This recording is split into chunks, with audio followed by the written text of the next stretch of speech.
राजप्रथा का उन्मूलन। तो आप लोगों से प्रश्न करूंगा मैं 1 से लेकर 5 तक के बीच में। अब 6वां अध्याय प्रारंभ होने जा रहा है। तो वर्तमान में हम आपको जो अध्ययन कराने जा रहे हैं वह अध्याय 6 क्रांति और रोजाना की ज़िंदगी। समझ रहे हैं आप? क्रांति और रोजाना की ज़िंदगी, संघर्ष में जीवन जीने की गतिविधि और प्रक्रिया के संदर्भ में आप इस बात को समझने का प्रयास करें। और क्रांति और रोजाना की ज़िंदगी से तात्पर्य हम आपको ये समझाने जा रहे हैं, जो अपन अध्ययन करने जा रहे हैं। तो क्या राजनीति लोगों का पहनावा, उनकी बोलचाल अथवा उनके द्वारा पढ़ी जाने वाली पुस्तकों को बदल सकती है? नहीं। समझ रहे हैं बात को आप? जो राजनीतिक लोग हैं तो इनके द्वारा जो उनका पहनावा, बोलचाल और उनके द्वारा पढ़ी जाने वाली पुस्तकों को बदल सकती है? नहीं। क्यों? क्योंकि सन 1789 के बाद के वर्षों में फ्रांस के पुरुषों एवं महिलाओं व बच्चों के जीवन में ऐसे अनेक परिवर्तन आए हैं। क्या हुआ है? ऐसे अनेक परिवर्तन आए हैं और क्रांतिकारी सरकारों ने कानून बनाकर स्वतंत्रता एवं समानता के आदर्शों को रोजाना की ज़िंदगी में उतारने का प्रयास किया है। क्या किया है? स्वतंत्रता एवं समानता के आदर्शों को रोजाना की ज़िंदगी में उतारने का प्रयास किया है। जैसे बस्तील के विध्वंस के बाद, समझ रहे हैं आप? बस्तील के विध्वंस के बाद सन 1789 की गर्मियों में जो सबसे महत्वपूर्ण कानून अस्तित्व में आया वह था, क्या था वह? सेंसरशिप की समाप्ति। किस चीज़ की? सेंसरशिप की समाप्ति। अच्छा। और प्राचीन राजतंत्र के अंतर्गत तमाम लिखित सामग्री, समझ रहे हैं? प्राचीन राजतंत्र के अंतर्गत तमाम लिखित सामग्री और सांस्कृतिक गतिविधियों जैसे किताब, अखबार, नाटक आदि इत्यादि को राजा के सेंसर अधिकारियों द्वारा पास किए जाने के बाद ही प्रकाशित या मंचित किया जाता था। जब राजा उन्हें अनुमति दे देता था, उनकी सहमति के पश्चात ही इन सब चीज़ों का प्रकाशन किया जाता था या मंचित किया जा सकता था। परंतु अब अधिकारों के घोषणा पत्र ने भाषण एवं अभिव्यक्ति की स्वतंत्रता को नैसर्गिक अधिकार घोषित कर दिया है। ठीक है?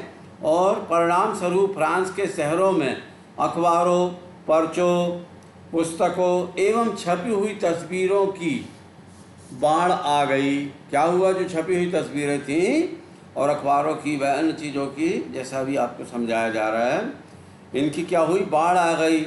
और जहाँ से वह तेज़ी से गांव देहात तक जा पहुँची। कहाँ तक? गांव देहातों तक जा पहुँची। उनमें फ्रांस में घट रही घटनाओं, क्या है? उनमें फ्रांस में घट रही घटनाओं एवं परिवर्तनों का ब्यौरा और उन पर टिप्पणी होती थी। क्या होती थी? उन पर टिप्पणी होती थी। जैसे प्रेस की स्वतंत्रता का मतलब यह था कि किसी भी घटना पर, समझ रहे हैं हम, कि प्रेस की स्वतंत्रता का मतलब यह था कि किसी भी घटना पर परस्पर विरोधी विचार भी व्यक्त किए जा सकते थे। ठीक है? परस्पर विरोधी विचार भी व्यक्त किए जा सकते थे। जैसे प्रिंट माध्यम का उपयोग करके एक पक्ष ने दूसरे पक्ष को क्या किया? प्रिंट माध्यम का उपयोग करके एक पक्ष ने दूसरे पक्ष को अपने दृष्टिकोण से सहमत करने की कोशिश की। क्या की? एक पक्ष ने दूसरे पक्ष को सहमत करने की कोशिश की। अच्छा। जैसे नाटक हो गया, संगीत हो गया, और उस सभी जुलूसों में असंख्य लोग जाने लगे। फिर क्या हुआ? इसमें असंख्य लोग जाने लगे और स्वतंत्रता और न्याय के बारे में राजनीतिज्ञों, स्वतंत्रता और न्याय के बारे में राजनीतिज्ञों व दार्शनिकों के पांडित्यपूर्ण लेखन को समझने और उससे जुड़ने का यह लोकप्रिय तरीका था। क्या था? यह लोकप्रिय तरीका था। क्योंकि किताबों को पढ़ना, समझ रहे हैं बात को आप? क्योंकि किताबों को पढ़ना तो मुट्ठी भर शिक्षितों के लिए ही संभव था, है ना? जो किताब थी उनको पढ़ना तो मुट्ठी भर शिक्षितों के लिए ही संबंधित था। और संभवतः कैसा कि राजनीतिक व दार्शनिकों के पांडित्यपूर्ण लेखक को समझने और उससे जुड़ने का यह लोकप्रिय तरीका था। ठीक है, क्योंकि किताबों को पढ़ना तो मुट्ठी भर शिक्षितों के लिए ही संभव था। जो शिक्षित थे, है ना, तो उनके लिए संभव था, परंतु जो अशिक्षित थे उनके लिए संभव नहीं था। इसलिए अब आपको ये बतलाना चाह रहे हैं कि सन 1804 में 1804 में नेपोलियन बोनापार्ट ने खुद को फ्रांस का सम्राट घोषित कर दिया था। क्या किया था? जो नेपोलियन बोनापार्ट थे उन्होंने खुद को फ्रांस का सम्राट घोषित कर दिया था। और फिर क्या हुआ? उसने पड़ोस के यूरोपीय देशों की विजय यात्रा निकालना शुरू कर दी। क्योंकि वो क्यों निकालना यात्रा शुरू कर दी? क्योंकि उन्होंने अपने आप को स्वयं फ्रांस का सम्राट घोषित कर दिया था और अपनी सम्राटगिरी दिखाने के लिए उन्होंने जो पड़ोस के जो यूरोपीय देश थे उन पर अपनी विजय यात्रा निकालना शुरू कर दी। फिर उसके पश्चात जो पुराने राजवंश थे तो पुराने राजवंशों को उसने हटाकर नए साम्राज्य बनाए। क्या किया उन्होंने? नए साम्राज्य बनाए और उनकी बागडोर अपने खानदान के लोगों के हाथ में दे दी। क्या किया उन्होंने? जो नए साम्राज्य बनाए थे उनकी बागडोर अपने वंशज के, अपने खानदान के लोगों के हाथ में सौंप दी। फिर क्या हुआ? नेपोलियन खुद को यूरोप के, जो नेपोलियन बोनापार्ट थे वो खुद को अपने आप में यूरोप के आधुनिकीकरण का अग्रदूत मानने लगे और अग्रदूत माने जाने लगा और मानता था, अपने आप को स्वयं को अग्रदूत मानता था। अच्छा, फिर उसके पश्चात उसने क्या किया? जो निजी संपत्ति थी, तो जो लोगों की निजी संपत्ति थी, तो निजी संपत्ति की सुरक्षा के कानून बनाए।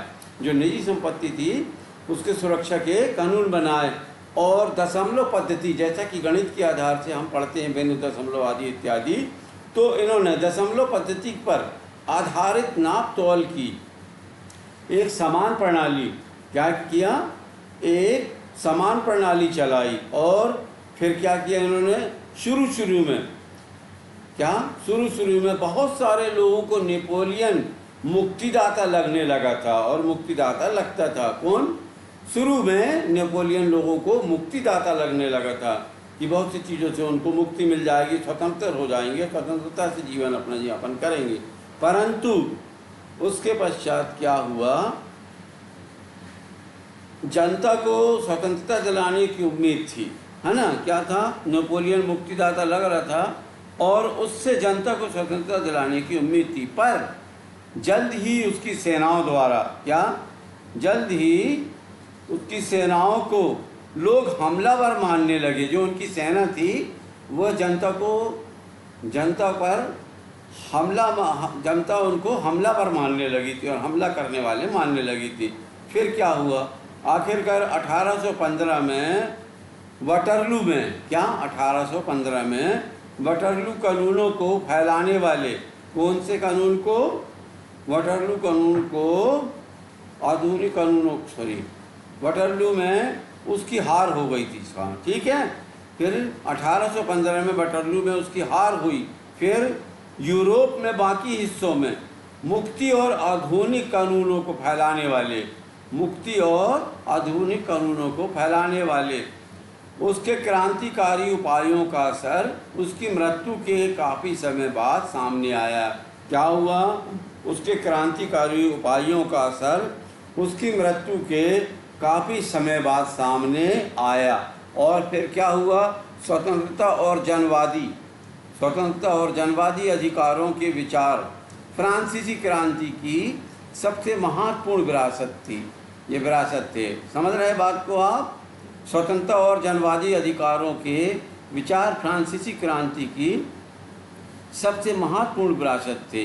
ये विचार 19वीं सदी में, कब? ये विचार जो है 19वीं सदी में फ्रांस से निकलकर, कहाँ से? फ्रांस से निकलकर बाकी यूरोपों में फैले। कहाँ फैले? बाकी यूरोपों में फैले और इनके कारण वहाँ सामंती व्यवस्था का नाश हुआ। क्या हुआ? इन्हीं के कारण जो सामंती व्यवस्था थी उसका नाश हुआ और औपनिवेशक समाजों ने संप्रभु संप्रभु राज से तात्पर्य समझ रहे हैं आप? मैं पूछूंगा आपसे, लेकिन इसमें स्पष्ट लिखा हुआ है। वैसे निष्कर्ष हैं, जैसा समझा रहा हूँ कि आप